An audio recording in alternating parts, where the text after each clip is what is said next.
welcome to another vlog on YouTube and podcast on Spotify by the Fit Minds podcast.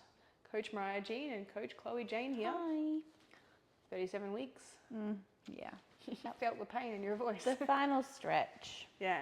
Do you feel a little bit of like, okay, cool, I'm counting down the days now? Or? I actually was literally just having this conversation with Josh a couple of days ago saying this is actually the worst phase in my opinion.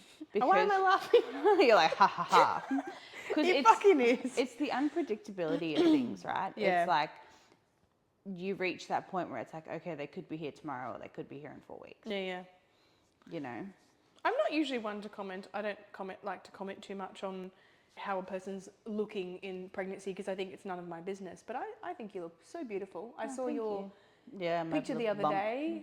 I had a couple of people like comment being like, oh, you're not even that big. That was going to be part of it too. It's like, you know, you've been saying like, oh, you know, I feel really uncomfortable. I'm like, your belly is small. I got a small belly. Well, she's small. Yeah. I think That's right. She's small, but also give yourself some credit because I think you've been like beating yourself up a bit here and there, as we all do in pregnancy. But like, you're sexy, mama. You're looking good. I think it's just the extra fluid, you know, like. Yeah, it does get to you. I was having a laugh with Josh the other day and I looked in the mirror whilst I was laughing and then I ended up taking myself to the walk-in wardrobe and crying because I just felt so puffy and like I'm going to sit here and complain for like a couple of minutes. That's fine. I got carpal tunnel and my fingers look like chodes. My toes look like... You'd feel it too. Yeah.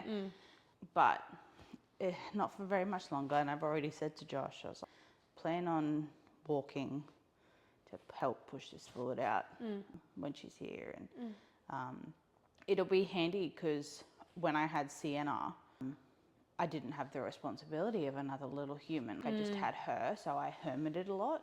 Whereas like, when we have Sienna, she will be at school. So I will be walking to and from school. I think it's probably a good forced opportunity to get out of the house, even though you'll be a little bit tired and whatever. Sort of you have to push through those uncomfortable moments where you're feeling like shit for the sake of your other kids. So I'm actually excited to be postpartum. This time. And you somewhat have an idea of some of the things to expect. Well, it's been really handy, obviously, because I was around you and Lila. And very recently. Yeah. So people have asked me, like, oh, it's been 6 years, blah, blah, blah, blah. I was like, yeah, I feel like a first-time parent in that aspect. But I've also been around a newborn, a fresh newborn. Just 2 weeks. Not even 2 weeks. Yeah. So I sort of have, like, obviously the sleep deprivation and that sort of thing, not so much. But I mean, you sort of get to experience a taste of it being pregnant anyway. Oh yeah, it's actually really difficult to figure out what I would have preferred, whether it was that final trimester of sleep deprivation and insomnia, or the current status of sleep deprivation and insomnia. And to be honest, I don't think either of them are preferable at all. No, because sleep deprivation. Shit, you feel like crap all day. And I certainly think, and someone put this really well, was that when you're pregnant and sleep deprived, you're going the whole day also feeling shit because you've got just everything weighing against you. And with there's all the symptoms. Not necessarily anything rewarding at the end of it, right? In terms of like you get to the end of the day and you're like, well, fuck, I'm still pregnant. Yeah. Whereas like when your kids are around and like you're sleep deprived and they'll do something cute or something funny and it's all a worth reminder it. Everything is fine. And it's very difficult to kind of think it's worth it if, for example, they're not here yet. You know, they're like, I haven't met you yet. I don't really know whether it is worth it. She's had feet up in my ribs for the past couple of weeks, and obviously as she gets bigger, she's getting stronger, and like it literally takes my breath away. And Josh would be like, oh, that's so nice that she's kicking you. And I'm like, do you feel like... Originally in the beginning it is. Yeah, exactly right. Everyone's like, oh, the little... Nah, babe, I reckon she's broken at least 2 of my ribs. Like, or she'll bring her feet down and like kick right into like my side obliques. And it literally like hunches me over. They're pretty strong, aren't they? Little newborns, they're pretty strong. Even their little death grip that they've got as well. Like, I mean, it's good. It means they're going to survive the big, bad world out there. But well, every time we've ended up in hospital, there's been a couple of times, the nurses and the midwives and stuff will be like, oh, she's active, like she's a wriggle butt. Yeah, yeah. She's going to be like, the other night, they were like, oh, she's going to be a gymnast. And I was like, she just hates having the monitors on her. Exactly, yeah, Lila was like that too. Anytime someone put anything on her, she'd move away from it or she'd kick it. There's a lot of kicking going on. Didn't even like me wearing pants at one point. Yeah. Like, it's like, get off me. You're like, babe, you're in me. Yeah, fair. Yeah, exactly. Like, I think I win this one. I think certainly, like, it is I was thinking about this the other day, and I even watched a video this morning about it, all the ins and outs of being a parent. Yeah. It is all consuming, but it was like, even such as the impacts on your relationship. Yeah. And it was like these two dads talking, and they were saying, like, you know, anyone who says they've got a 1-year-old or a newborn or whatever and says like everything is fine and that they don't fight is lying. Yeah. It's like, it's true. It is. You do go through this and you have to be ready for it the very early years. They say that if a relationship can survive the first 3 years of a child's life, then you can survive anything, right? Yeah. And I would absolutely agree. There's a phase where you're going to hate each other. And as I said to my girlfriend the other day, who's just had a baby, I said, you hate each other less as time goes on. And it's like you go through waves. Yeah. Like any standard moment in a relationship. That's right. It will test you, but it tests you in ways that shape you as well. Exactly. As a couple, I feel individually. Like it either makes you or breaks you, and it can. For me, it was tricky because obviously I was quite young when I had Sienna, and my relationship was very unstable with Sienna's dad. And like, I look at the relationship that I have with Josh, and so different. More nurturing, yeah. Yeah. And there's never any comparison. We don't compare, obviously, relationships, but it's your experience. The comparison is your experience. And the human he is compared to the human.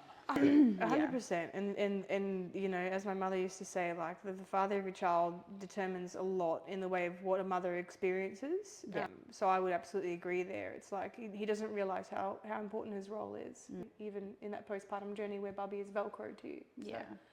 Well, as I said, you're looking beautiful. I know you probably don't feel beautiful, and as you said, you feel like you've got sausage fingers. I don't see it, but my ring doesn't fit. Oh, darling. Oh, it's so hard.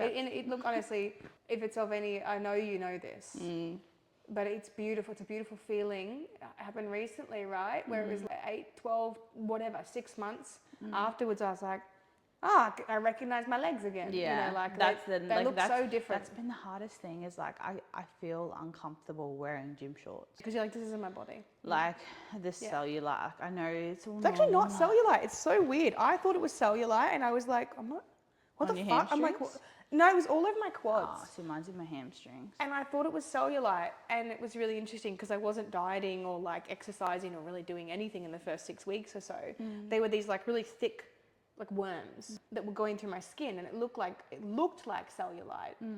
But then across that period of time, they just slowly disappeared. Yeah. And it was like, and I was looking it up, and apparently because obviously the increased blood volume, it pushes everything out and makes everything look, I'm sorry, bigger. but worse than and bigger than it is. And it's like, it's just nuts how. Well, I've managed to rip 3 or 4 of my like pants and leggings. Nice. So I've already said to Josh, I said, the minute I'm postpartum, I will be purchasing myself as a reward. Yes. As a push present. Yes. Yeah. Some new I still ginger. didn't get a push present. Jesus, Alex. No, what are you No, I doing, don't. Alex? I don't. No, to be honest, he buys me things all the time. So, yeah, something's been I'll a be push happy present. with some flowers and some chocolate. Yeah. Or just some time alone, yeah. All right, well, let's get into the podcast topic. For those tuning in, you're probably parents because the Easter period tends to affect parents the most, right? And thanks for persevering through our big start rant. It's Lolly outside, just lonely little me in the window. lonely. No, you're not coming in. You're not coming in. That's no way. Not happening. She makes me want to be a She makes me part. feel so bad. Hey, with the windows. Easter. Yes. And thank you, as I said, for those being patient. It's coming. Thanks for tuning in. They're like, I clicked on this podcast to listen to them talk about Easter. And It here happens they in are, podcasts all the time, though. People Yeah. always talk shit for the start. Yeah. It helps them to get to understand, To get to know comfortable. us. Yeah. Easter. Okay. Fun fact. I didn't know when it was coming. I'm so blissfully unaware. I don't know when school holidays are. You know, like I'm still in that la la land of not knowing when things are. I probably will still be in that way when You're like, oh, it's the last week of oh school. shit. Well, that's what Josh said. Josh was like, I swear they just come back from Christmas break. And I Yes. was like, Nuts, nah, babe. right? It's Easter's coming up. There's a few pressures. I would say if you're a person who doesn't have children and you're going through Easter, shut the fuck up.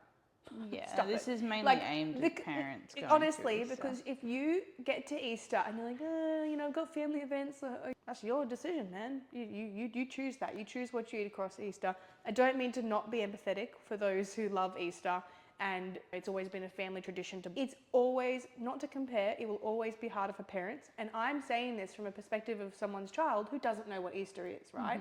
So like for us, probably not going to be that hard. No. Because Lila has no clue what the Easter even is at the moment. And I'm going to ride that and not do anything for Easter. Because it's a highly commercialized It's a profitable holiday. Yeah. I mean, the thing I like the most about it is they get them like, you know, doing things on eggs and like drawings of bunnies and stuff. Cool, that's awesome. Activities that I think especially in today's society, we definitely, obviously there's the chocolate and all that sort of stuff, but it's very much a case of like, I don't want to say like anti-sugar, blah, blah, blah, blah, but parents are more educated in terms of nutrition to a point where they're like, okay, like I know for Sienna, like she'll get her chocolate, yes, like, but she'll also get pajamas and some form of like crafting activity. A lot of parents do like the homemade Easter eggs, where they put like little toys in them. It's not as chocolate concentrated as it was when I was a kid. Oh yeah, no, it was like, you think about it through the 90s and 2000s, when we grew up, it's like when I grew up, you're a little bit later, but it's very similar. Yeah. You know, we did get a basket of chocolate, there'd be bunnies, there'd be eggs. And the amount, I remember thinking like there would be, if there was ever a year where we didn't get as much, I would be disappointed. We just eat chocolate all day. That was just what we did. We lived off chocolate all day. We make ourselves sick. Yeah. And I think that before any of the parents jump on the bandwagon, I always get this. It's always those motherfuckers that go, let kids be kids and eat chocolate and la la. And I'm like, you don't realise, when you say let kids be kids, the lessons that you're teaching them that will then last into adulthood. Yeah. And if you're an adult currently who cannot survive Easter without eating chocolate the entire day and for weeks on end, where'd that start? Like, where did it start? It has to start from somewhere. We're not saying feed your kid carrots on Easter. That's what the Easter Bunny is. You don't have to fucking go and make I had a client actually reach out. She said she's a parent. Yeah. She's like, look, I love a sweet treat on Easter. So she's like, I'm going away on holiday. What would you recommend? And I said to her, look, buy... it's almost better in a way that she's going away. Yeah. Then you can't buy too much. And I said to her, I was like, buy either one big egg or a bag of little ones that you'll enjoy. Yeah, yeah. And cap it at that. Yeah. If you eat them all in one sitting... It's done now. Yeah. You don't have access to anything else. And I think that's the way that I encourage people who don't want to necessarily be like, I don't want anything, still want to participate. That's the way that I encourage people to do it. I would agree. You know, if it's not, it's with anything. If it's not in your cupboard, you can't eat it. Yeah. And if you've eaten it all in one sitting, that's your own fault. Like, I look at me over the weekend, Josh and I were doing our weekly grocery shop.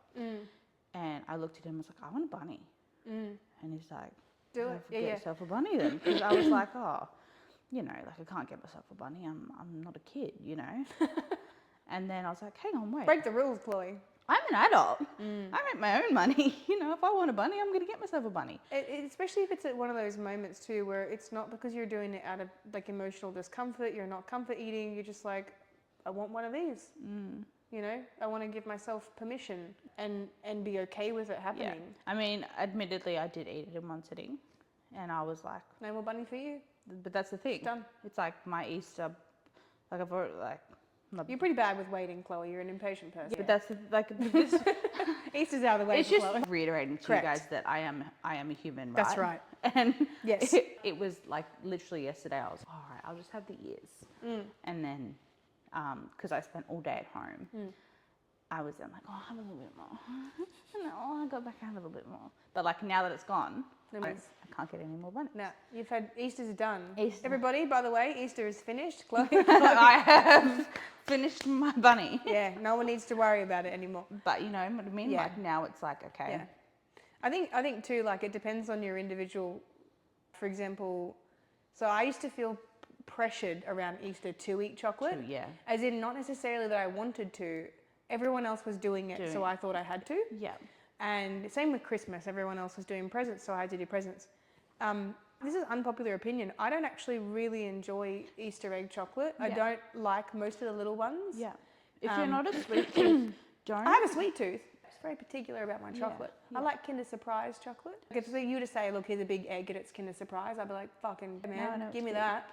Bueno, like, you know. Like the creamy, like. What? Yeah. Yeah. But the way I see it is that I pretty much have a little bit of chocolate every day. I'll have a caramel koala, a little bit of Snickers. I'll let myself. It's just in my diet every day. Yeah. So I think sometimes I look at Easter, where it's like, for me it's just another day. Yeah. And because we don't have any family traditions. No. We don't get together. We don't go camping. Our family does nothing for Easter. It's actually quite sad. We did used to have a family friend who's now recently passed away, and he would come and visit every Easter, and that was a part of our tradition, was just having a holiday visit from him, because he had some time off. And so my mum gets a bit emotional because he only passed away probably about a month or so ago, 2 months ago. Very sad. And so my mum, it is a sad time of year for her. So it's like, I think just a reminder. Easter is different for everybody. I don't think that because I do Easter this way that I'm telling you guys to do Easter this way, and because you do Easter that way, that Easter is different for everybody. What I will say is any holiday really. Yeah, Christmas, everything. Like, don't do what I did as a kid and try and be like everybody else. Yeah. You know, like for example, am I going to be that mum that, I don't know, if Lila is like really into Easter, for example, and she gets really interested in it, I'm going to try and teach her about all the different parts of it and go like, okay, well, this is what it originally was. You know, it's probably changed a little bit. See, I don't even know as an adult why we have Easter. That's right. And then it's like, and then I might say to her like, all right, if she starts to get focused on the chocolate thing, it's like, okay, there's also some crafting we can do. There's some other stuff we can do. And I had a client as well. Actually, I work with a mother and her daughter. She's quite young, and I obviously won't go into too much detail because, you know, there's always that privacy thing. But, you know, she reached out and she said, is it okay if she has some chocolate for Easter? And I said, absolutely. I said, because she's on a meal plan, and I said, absolutely, she can have some chocolate for Easter. And I said, you know, she's been doing really well, like, you know, all that type of stuff. I think that people think is that I'm going to have all this chocolate and I'm going to completely blow out. And it's also that the whole self-sabotage thing of like, well, I've had some now, I may as well just eat all of it and keep going. And, oh, well, I've gained a kilo, I may as well keep going. And that can spiral. Yeah. And in reality, the only way you're actually going to put on a kilo of body fat is if you continue to spiral. If you have a couple of nibbles. Listen to your body. Yeah. And I always do the rule of thumb with chocolate. Wait 5 to 10 minutes before then, or even 20 minutes before making another decision. Yeah. Because I can make myself sick on chocolate pretty quickly. I was going to say, yesterday, came to dinner time and I was like, I feel sick. Yeah, you feel icky. I think sometimes too, even going through that experience is enough to then go like, I don't want to do that again. That didn't feel very good. Or whatever it might be. But don't beat yourself up for it. Don't spend a lot of time in the space of, I ate a whole Easter bunny, like, you know, and because that then, as we've said, can lead to more and worse and, you know, that continual cycle. And we don't want to pass it on to our kids. It's definitely not something that I want to pass on to Lila. The good thing is Alex has got a really good relationship with food as well. Like, you know, he'll have some Ferrero Rochers and then just not have any chocolate for weeks at a time. You know, I'm different. I have a little bit every day. I used to be the person if I deprived myself. But that's the thing as well. You have to, an individual is so different. If you know that if you're going to binge. That's what I used to do. Yeah, I that's would what I used to do too. Not have chocolate at all, not have it in my diet, completely not allow myself anything at all for literally weeks or months on end, and then I would devour an entire block and feel sick. And it's proven that if you do use that method, eventually what happens. But that's why I like to preach in the fact of like giving yourself the access to it, and if you're gonna eat it all, it's gone. And you know, sanctioning as well. There's other methods where, as you know, you could, for example, in your weekly shop, you know, And that's the beauty divvy it with out. macro tracking, right? I think if you're that aware that you're gonna spiral when Yeah. you have access to it and be like, in the fuck it, I've already fucked it up mind frame. Incorporate it in within your calories and your macros. That's what that I do. way it's not necessarily you fucking up. You're like, okay, well I've allocated for that. The amount of people that say to me, like, I don't want to put chocolate in my diet because I already feel naughty enough as it is. Where the fuck did someone tell you that eating chocolate every day was It's naughty? Who? Did they have any It comes qualifications? from back when past our childhood, yeah. And the cool thing is, thankfully, I'm grateful for the fact that my mother never did that with me. There was always, weirdly enough, always chocolate even though my mother was I didn't have any a clean eating health freak. She was, Yeah. but my mum liked chocolate. Yes, okay. So 95% of our diet was whole foods. We had to cook rice and eggs from scratch. Like, we didn't have roll-ups. We didn't have Yeah, that was the me. snack foods. I remember as a kid, I would go to school and mum did a lot of baking. Yeah. So I think that's like mum would make like chocolate muffins and like Yeah, sticky date stuff mum would make too. like all these different and like really like nice gourmet sandwiches. And I used to hate it because like I would literally, there was this one girl in my class Swap foods. and she would have a peanut butter and jam sandwich on white bread every day. And we would trade every day. I used to trade with a chick who, actually, she probably still follows me on socials. It's a lovely girl. Yeah. Pies. Me and Sophia Miles, if you're listening, Sophia, or if anyone who knows Sophia, she always had pies for lunch. Yeah. And my mum used to make me a chicken salad wrap. Yeah. And we I would for years. Yeah, literally this happened for ages. But then I got to high school and I actually started buying chicken salad wraps. But that's the thing. It's like, I feel like then when it got to a point where like, can't remember whether we had to make our own lunches ever, but like when me you making then, my own lunches from like 8 years old. yeah, but like I think when you get to that age where it was like, well, where's my sandwich? Yeah. You start to, and that's the thing, like, you know, on the topic of if you're worried about your kids, like, eating too much of this or whatever, like, trust me when I say they will change, they will pivot eventually. There has to be that example in the household, though. Yeah. You can't, as I was saying on my story last night, you cannot expect your child to eat a balanced diet if you're not eating a balanced diet. It's like you're eating chicken nuggets and chips every day and you're avoiding your vegetables and fruit and you're not drinking enough water. Your kid will follow suit because that is the only thing on offer, and they watch you. They're sponges. They watch what you do, right? So don't stress about the fact that you're obviously making some choices here and there and having nuggets and pizza here and there. Trust me, Sienna has, gosh, what does she have? Like I'll give her McDonald's every now and then, and like she doesn't have the perfect diet. Mum. But no one should have the perfect diet, because the problem with doing that and going in that direction is that we then fall into the. Correct. You create disordered eating behaviours and patterns. And it's like there are sometimes foods. With food. There are sometimes foods for sure. But yeah, Easter, I suppose how to navigate it too is like, as you said, there's lots of different ways. Figure out what works best for you and allows you to emotionally regulate at best, right? So it might be your method, which is, you know, once it's gone. You don't buy any more. It might be my method, which is buy enough to divvy out per day and don't think of it as any different to any other day, and just go like, oh yeah, it's Easter, I'll have chocolate, you know, protein pancakes for breakfast or whatever, and then with a little Ferrero on top. And for me, that mentally is like, and Alex, because it's Easter, he's the person who will go and, you know, he doesn't buy lots of chocolate. One year he came home with bunnies. Just because he felt like it, and he ate his whole bunny, and I actually didn't eat mine. He ended up eating mine because again, like, I don't like bunny chocolate. He got really annoyed with me. He's like, why don't you just want to eat it? And I was like, I don't like it. Yeah. Like, one Easter I was with my family and they bought me this massive bunny. Do you know how long it lasted in the fridge? Like a year.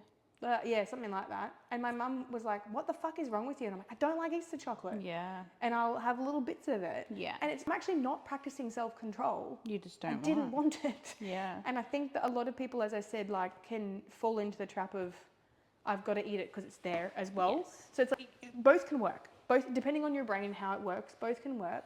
What not to do, the absolute fuck off, don't do it.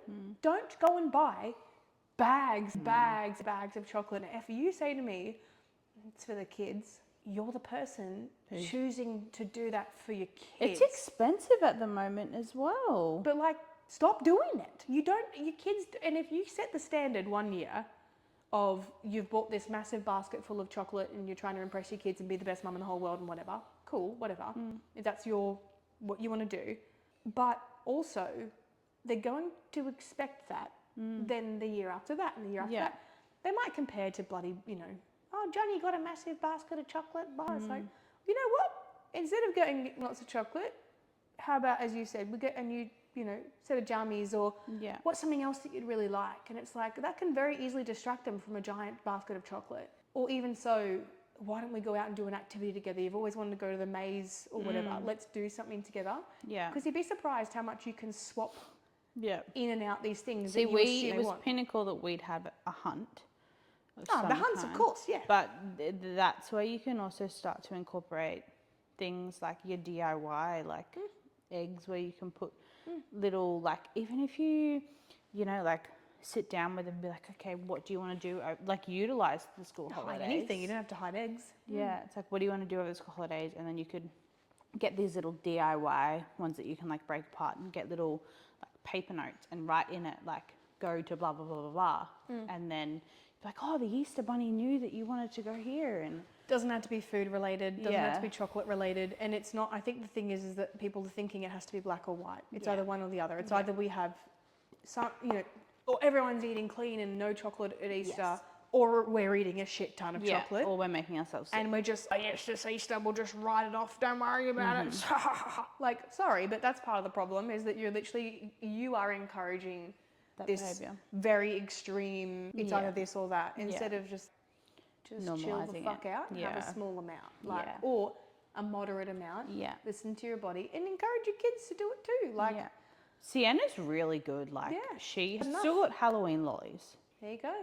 Yeah. Or even, remember we used to go to the Echo and the show and stuff? It's like, like they still, and it's like, it's also, when you teach kids, once it's run out, it's run out. You're also teaching them, even such a thing as obviously we're saving money and stuff like that. Like, they're actually understanding once something's gone, it's gone. Yeah, and it's not an endless supply of chocolate, or not an endless supply of lollies, or, it's not in the cupboard at the moment, but we'll get some more eventually. Yeah. And the other thing is too, like, my grandparents used to have jars of lollies up in their cupboard, right up the top, that especially for when we came to visit. They keep them for years. And they always had lollies there. And they used to say to us every time, they say, we don't eat all the lollies. We only have some occasionally. And that's why there's always lollies there. And so my brain got used to the idea that, yes, things come and go, but it also doesn't mean that as soon as they're gone, we replace them. Yes. And it also doesn't mean that, oh no, I need to have all of them now because they're not going to be there for a while. So it's kind of like finding that middle ground. Yeah, like some of the behaviours, like not necessarily even like food related. Sienna will be like, this is out, like we need to go, like I like a glue stick or something. I need glue stick and I need it now. Do you need it now? Is it an urgent matter? Can we get by for the next day or two until we're at the shop again? Trying to teach her that money doesn't grow on trees. Yeah, that's true. That's very true. It's like, I think she wanted something like a silly odd little freaking toy the other day, and it was expensive for what it was. And I turned around, I said, "Mummy doesn't have money for that, darling. Why not?" I said, "I don't have any money." It's okay. It's okay to communicate that. Absolutely. Like I do, but it's like we don't have money to be able to just willy-nilly pick up a toy, and it also teaches her the concept of like, you can't get everything you ask for. Yeah, Yeah. and exactly, like, I actually, weirdly enough, think Lila thinks May does grow on trees with the amount of rice cracker she eats. It's like, here's one for you. She literally, She's I generous. opened a packet, she takes one bite and just throws it. I'm like, R.I.P. rice cracker. Yeah. So you got to buy the My cheap one. bank account, none of the rice crackers, it's fucked. Yeah.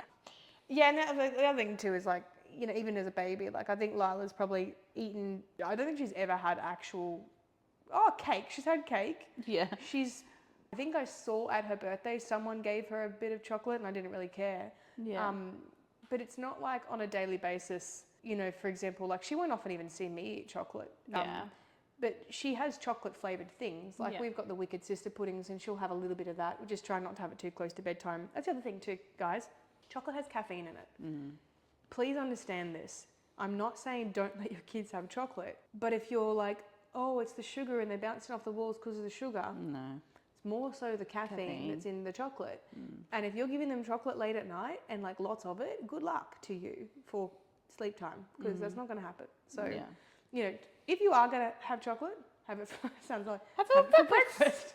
Have it early in the day, Yeah. get it out of the way, and then maybe just, you know, encourage them and for yourself as well. Have that team discussion. I think I've had enough chocolates for today. You know, there's always tomorrow. There's some left over. We'll put it away in the cupboard and we'll have some tomorrow. And let's have something else for now, and that will not make us feel a bit icky. Yeah. Well, we also encourage Sienna to have like fruit or something before she then, like, it'll be like, yeah, you can have that after you have a piece of fruit. Yeah, well, like if you get, you know, have some veggie sticks and see if you still feel like it, or have this savoury thing and see if you, maybe you're hungry for something else. We're not quite sure whether we actually need or want chocolate. It's just because it's there. And 9 times out of 10, she'll still go for the chocolate or the lolly, but it's not, like, she'll literally sit there with her Halloween lollies. Like, she's still got the bucket and she'll, like, have 1 or 2 and then put it away herself. Yeah. And I'm like, gosh, I wish I had that self-control when I was... Yeah. It's interesting with some certain things. I was bad with Twiggy sticks, like meat sticks. Yum. Man, I could eat a kilo of those in one sitting when I was a kid. Loved them. I was always cheese and meat was my big things. Yeah. But you know, and I think too that's probably partially why, like, just I still get them sores on my tongue from eating too many sweet things. Yeah. And it is one of my pet hates. Like, I literally have an ulcer. irritates right now the fuck out of me. on the inside of my mouth. From I get anxiety from like, I feel like if I eat, I'm like, I mentally can't do it because I'm like, I'm going to get a sore and then I'm going to have to deal with it for a few days. And I hate the feeling of having them. So like, I think certainly from an adult's perspective, because we talked a lot about kids and managing kids and stuff, but it's like, the other thing is just like, you know, in the moment, remember that if you are spending time with family, if you are camping, if you are whatever, stop thinking so much about the food. Stop thinking about it. Just spend time with family. Also with alcoholic beverages. Yes. Ask yourself, really honestly, why am I drinking? If it's because you're stressed, maybe get some psychological help. But I have 5 kids at school holidays. fair. But ask yourself, like, you know, for example, when you go have a drink at a wedding, it's a wedding. Yeah. Whatever.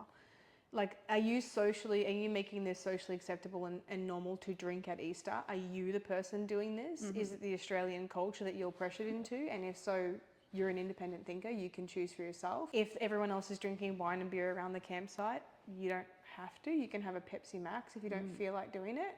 If you feel like having one, have one. But also, as I said, the same thing goes with alcohol.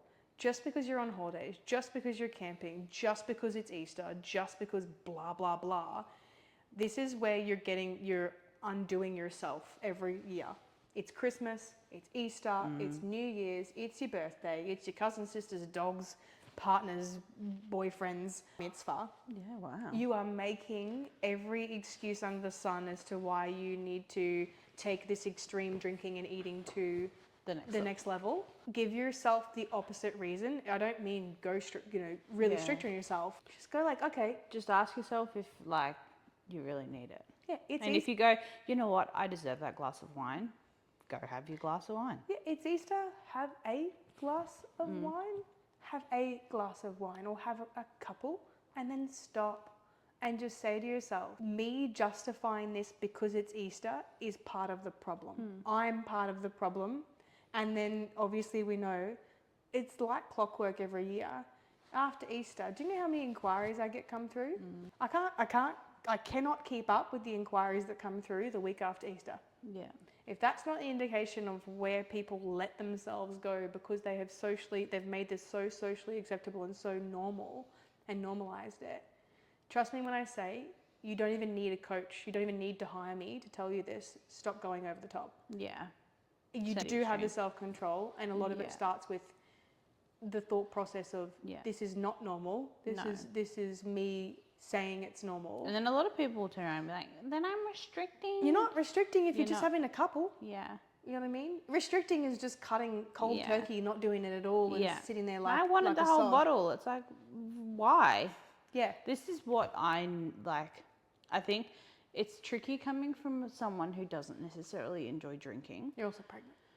Yeah. Yeah, but you know, like even before. I don't enjoy drinking either. Like to me, like I look at it and I'm like, why? You know, like. If you talk to anyone though who does drink and enjoys a drink, and if you speak to them for long enough, it's normally a mental escape. Correct. You figure out eventually that it's actually, and people say, oh, it's social, it's this, it's this, it's this, it's this. And when you actually dig deeper and you're like, do you actually need alcohol? And no one needs alcohol.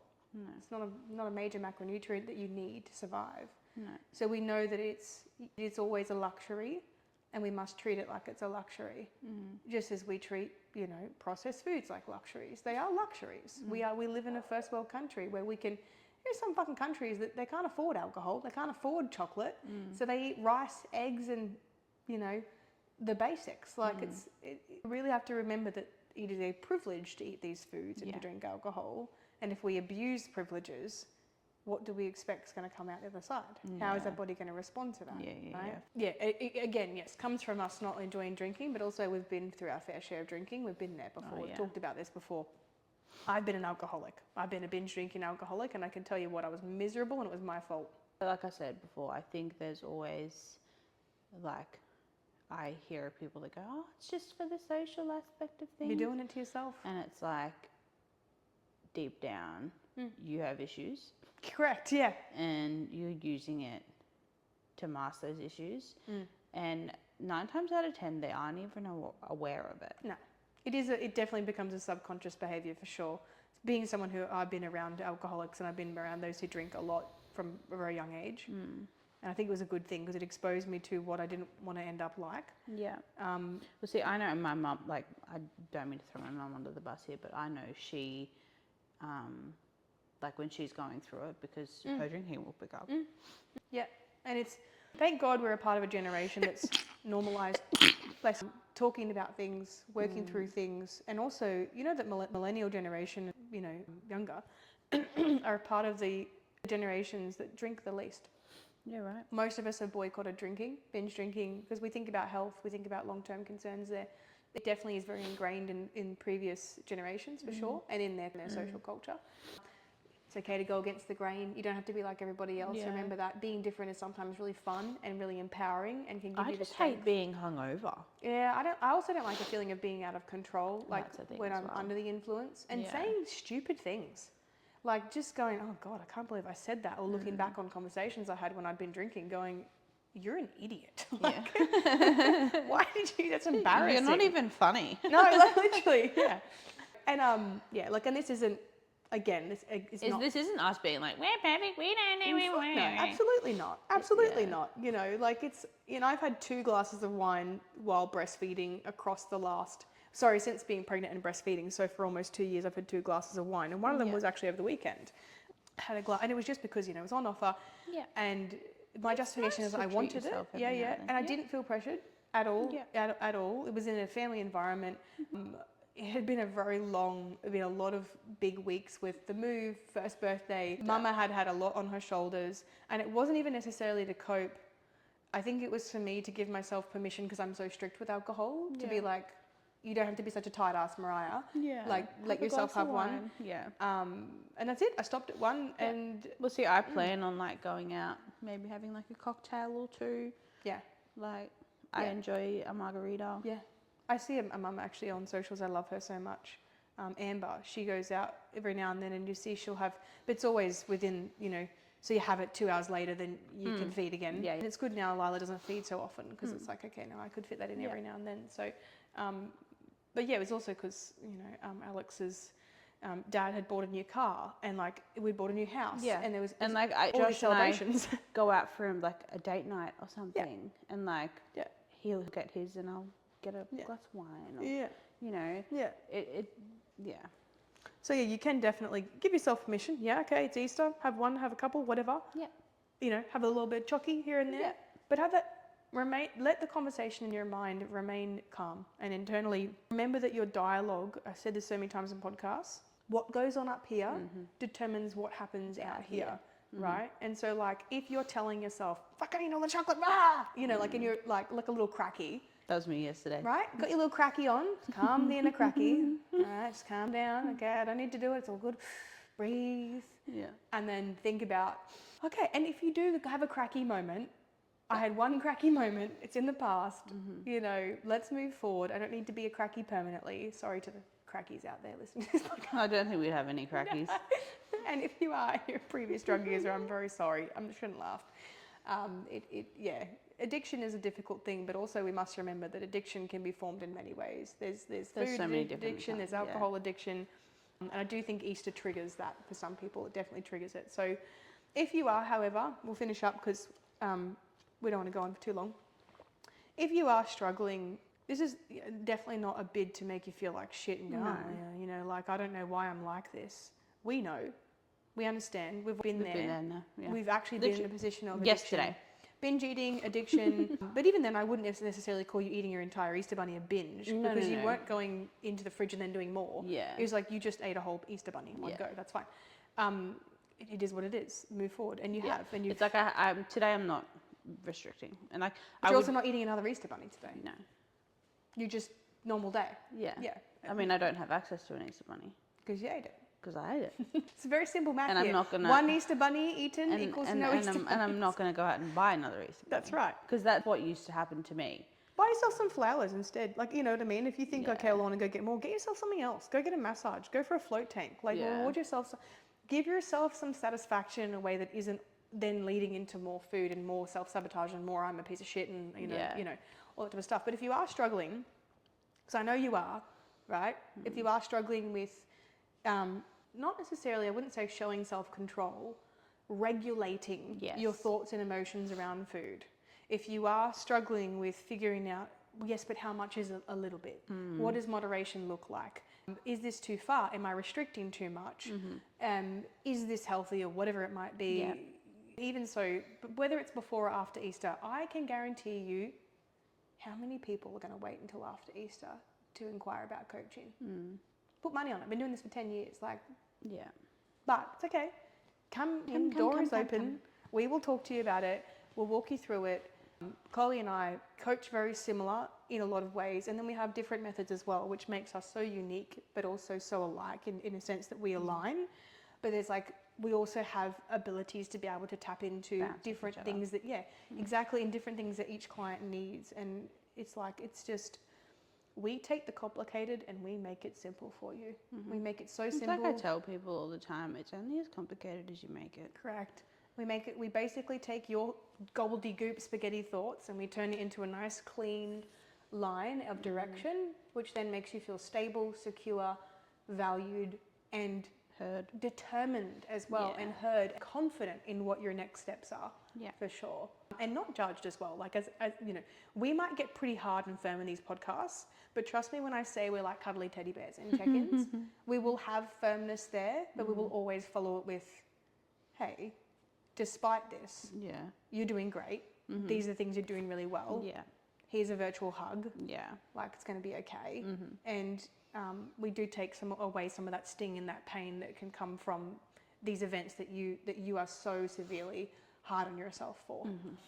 So anyway, on that note, I still don't know when he's not this weekend. It's not this weekend coming, it's the weekend after. I think we've got some visitors that weekend. Because I want her out. Oh, before Easter or after? Before. Yeah. I want to put her in a cute little bunny outfit. Lila was born Easter week, because Easter was different. Yeah, it's different every year. Yeah, she was born Easter week, because I think Easter weekend was the weekend that we brought her home, potentially, or maybe she was due, I can't remember, but it was very close to Easter. Yeah. Yeah, because it's Saturday, Sunday, Monday. Why is Tuesday? Oh, It's a Tuesday. Oh, that's in Tasmania. Chloe's like, this is getting ridiculous. I've got an extra holiday here. Yeah. Yeah. I actually never understood what each day was for either. It's normally Easter Sunday and Easter Monday. Yeah, because I used to think, well, what's Saturday? It's just this. Oh, it's Good Friday. So you've got Yeah, Good Friday. Easter Sunday, Easter Monday, Sunday. and Saturday is just we don't know Saturday. what Saturday's about. Saturday is just Saturday.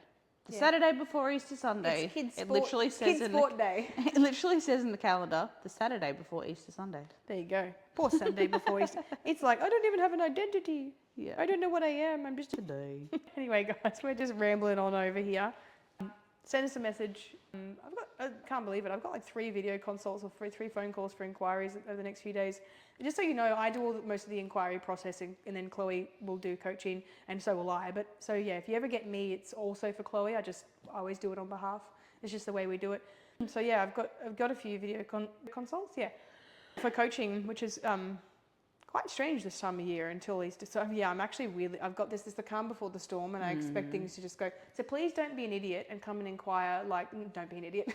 Don't be a fucking idiot. No, sorry. Of course you want to coach with me now. I call you an idiot. Yeah. Don't be a wanker. Don't be silly and then go and come and inquire about coaching like a month after Easter, because I can guarantee you, like, I won't have any spots left. Chloe will have limited spaces. It's just one of those things where when we get an influx, we get smashed. So please don't wait too long. But please understand and be understanding of the fact that we do get smashed around that period. So it'll be difficult to fit it all in, but we'll get there with it. So yeah. All right, guys. Thanks for tuning in. Looking forward to doing another podcast. These next few weeks, how many podcasts do we have until the baby is This is here? the last one. You reckon it's the last I'm one? going to manifest it. You did a poll. I know. Everyone, Anyone that clicked 40 plus, I'm like, I'm going to fucking kill you. Yeah, I know, I saw that. But do you know what? I was thinking about this in the shower this morning, because I think about you often in the shower, Chloe. It's very weird. Spicy. It's definitely not spicy at all. I think about work in the shower. There's just nothing going on up there except work. Alex is like, what are you doing? Thinking about Chloe. I was like thinking to myself, oh man, I must have felt brutal, me like, being like 40 plus.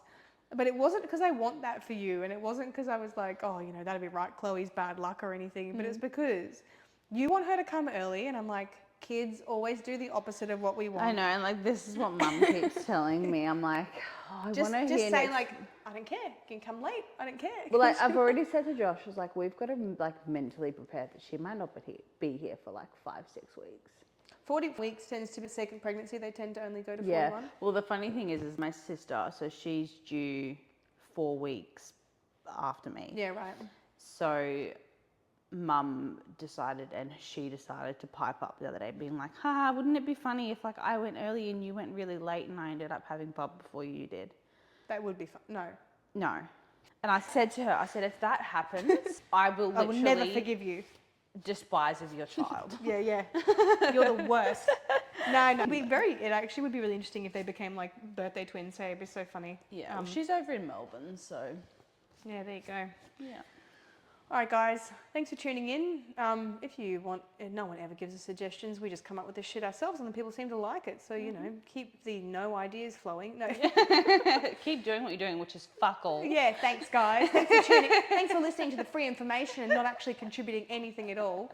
But if you do have any topics, specific, non-specific, we don't care. We can go down any rabbit hole. We're good at talking. We are good as you at talking. can probably tell by the podcast link. Yeah, we are good. We're good at talking, but you can speed us up. Listen to us in a chipmunk voice. Yeah, I do that a fair bit. Can't do it all the time. Yeah. And then I don't understand them. Yeah, and then I'm you like, go that's back in. my And like I don't actually like comprehend. Like, okay. yeah. 2 times doesn't work. 1.5. Yeah, 1.6. I get some really slow talking clients that voice record me, and they talk like this. And you're like, I don't have time for this. When I speed them up to 1.5, they just sound like a normal person. I was like, okay, this is. Yeah. This Well, I've been like watching all of that, like Michaela Tesla and Anna Paul. There's all this drama online on social media with these influencers, and one of the chicks put out like a 2.5-hour video on YouTube, and I watched it at like 2 times speed. I don't have time, 2 hours. You're like, excuse me, I'm a busy mum. Beef needs to be quick. Keep it quick and short. I was like, I need one of those like AI summaries. Yeah. They like spit out the main Yeah, she point. slapped me in the face. That was it. Yeah, we don't have time for drama. We really don't. We've got time for laughs though, bulk laughs. Yeah.